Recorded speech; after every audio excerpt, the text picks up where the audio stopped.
So dito mga boss, gusto kong gawan ng video yung mga tanong ninyo. Actually, ang daming mga tanong mga bossing. Kung pwede daw bang ilublob sa tubig yon, or kung waterproof daw ba, or kung basta tungkol sa tubig, kung pwede daw bang mabasa yung ating aparato. So dito mga boss, wala nang cut yung video. Gusto ko nang ipakita na lang, gusto ko nang sagutin yung mga tanong ninyo sa pamamagitan ng video mga bossing. Ayan yung aparato natin, yung battery. Ang ginawa ko mga boss, dinugtungan ko yung yung wire, ito. Pati ito mga boss. Ito. So, dinugtungan ko lang yung wire kasi nga para mailubog natin sa tubig. Ayan o. So, ito mga boss, gumagana na to. Ayan o. Meron lang tayo ditong halaman para dahon para makita ninyo kasi masyadong maliwanag. Hindi siya masyadong kita. Ayan o, dito tayo magti-testing mamaya. Diyan.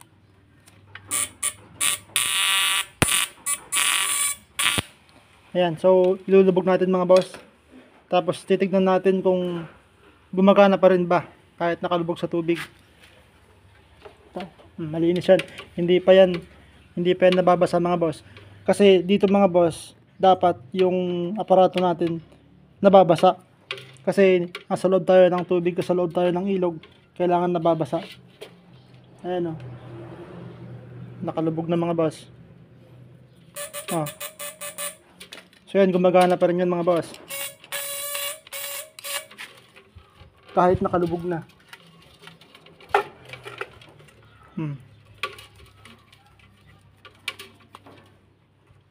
Yan o. Diba? So, ang gusto kong pakita dito, hindi lang yung bugi ang nakalubog mga boss, pati yung lahat-lahat na. Ayan o. Yan mga boss, gumagana pa rin yan. Gumagana pa rin yan. Kahit nakalubog. Ngayon, wag nyo lang yung gawin na nakalubog tapos papaandarin nyo boss. Napakadelikado nun. Ayun. Hindi lang marinig masyado yung andar niya pero maandar mga boss. Diba? So yun. Ito na yung patunay mga boss na kahit nasa loob ng tubig. Ayan o. Maandaran mga boss. Tapos ang maganda niyan, pag angat mo, andar pa ulit yan. Yeah. Nakataas na siya.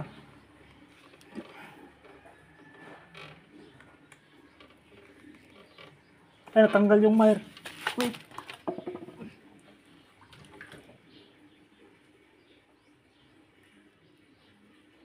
Yun.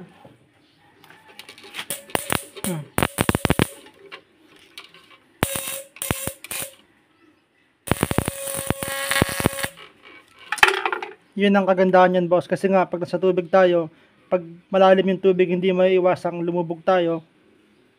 Siyempre lulubog pati yung aparato. Tapos pag angat natin, pwede na namang gamitin ito mga boss.